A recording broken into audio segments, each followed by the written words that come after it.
Récit. Vous êtes-vous déjà demandé qui se cache derrière la technologie qui rend possible votre smartphone? Vous utilisez probablement un téléphone Qualcomm sans le savoir. Voici l'histoire d'une entreprise qui, sans faire beaucoup de bruit, a révolutionné la communication mobile.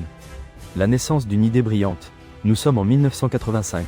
Irwin Jacobs, professeur de génie électrique au MIT, et 6 autres collègues, tous visionnaires, décident de tout miser.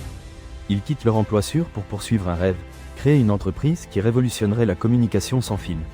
Le nom choisi est Qualcomm, un acronyme de Quality Communication. Du moins, c'est ce qu'on nous a fait croire. La légende urbaine raconte qu'en réalité, le nom original devait être QUALCOMMM, avec 3 M, représentant les initiales des 7 fondateurs. Mais, pour des raisons de marketing et de prononciation, ils ont décidé de le simplifier. Vérité ou fiction, nous ne le saurons jamais avec certitude. De la guerre froide à la téléphonie mobile. À ses débuts, Qualcomm ne se consacrait pas au smartphone. Son premier grand contrat a été avec l'armée des États-Unis, développant des systèmes de communication pour la guerre froide. Un contexte tendu, de haute technologie et de secrets militaires. Mais Jacobs et son équipe savaient que l'avenir était dans la communication personnelle. Ils ont visualisé un monde où les gens pourraient se parler sans fil, peu importe où ils se trouvaient. Un rêve ambitieux qui nécessitait une technologie disruptive. Le CDMA, le pari risqué. La clé du succès de Qualcomm a été son pari sur le CDMA, code Division Multiple Access. Une technologie qui permettait à plusieurs utilisateurs de partager le même spectre radio, augmentant considérablement la capacité des réseaux. À l'époque, le monde de la téléphonie mobile était dominé par le GSM, Global System for Mobile Communication. Une norme européenne qui semblait invincible. Qualcomm était confronté à un géant avec un pari risqué, le CDMA. De nombreux experts doutaient de la viabilité du CDMA.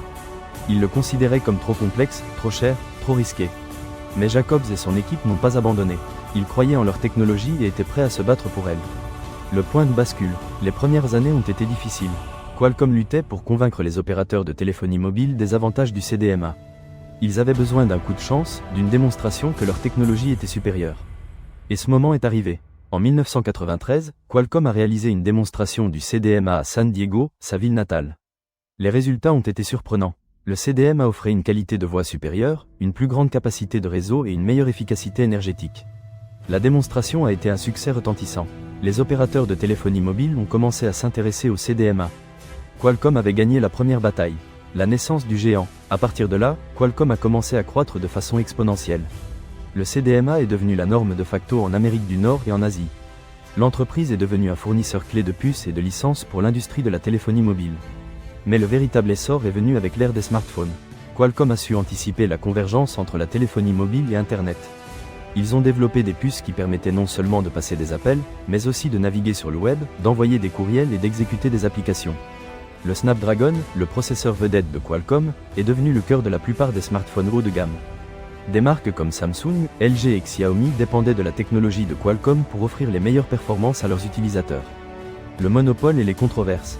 La domination de Qualcomm sur le marché des puces pour smartphones n'a pas été exempte de controverses. L'entreprise a été accusée de pratiques monopolistiques, de facturer des frais de licence excessifs et d'entraver la concurrence. Des organismes de réglementation du monde entier ont enquêté sur Qualcomm et lui ont imposé des amendes de plusieurs millions de dollars. La Commission européenne, par exemple, a infligé à l'entreprise une amende de plus de 1,2 milliard d'euros pour abus de position dominante. Qualcomm a défendu son modèle d'affaires, arguant que son innovation justifie ses prix. L'entreprise investit des milliards de dollars dans la recherche et le développement, et ses puces sont les plus avancées du marché. Au-delà des smartphones, aujourd'hui, Qualcomm est bien plus qu'une entreprise de puces pot. Smartphone, l'entreprise mise gros sur l'intelligence artificielle, la réalité virtuelle, les voitures autonomes et l'Internet des objets. Qualcomm veut connecter toutes et tous. Sa vision est de créer un monde où la technologie améliore la vie des gens, la rendant plus facile, plus efficace et plus connectée. L'avenir de la communication. Qualcomm est un géant silencieux qui a transformé la façon dont nous communiquons. Une entreprise qui, malgré les controverses, a stimulé l'innovation dans l'industrie de la téléphonie mobile.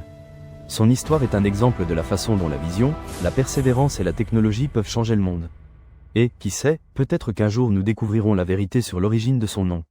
Parce que parfois, derrière un simple logo, il y a toute une histoire que peu connaissent. Si vous avez aimé ce voyage au cœur de Qualcomm, n'oubliez pas de vous abonner et d'activer la cloche pour ne manquer aucune de nos histoires. Quelle autre marque aimeriez-vous que nous explorions? Laissez-nous votre commentaire.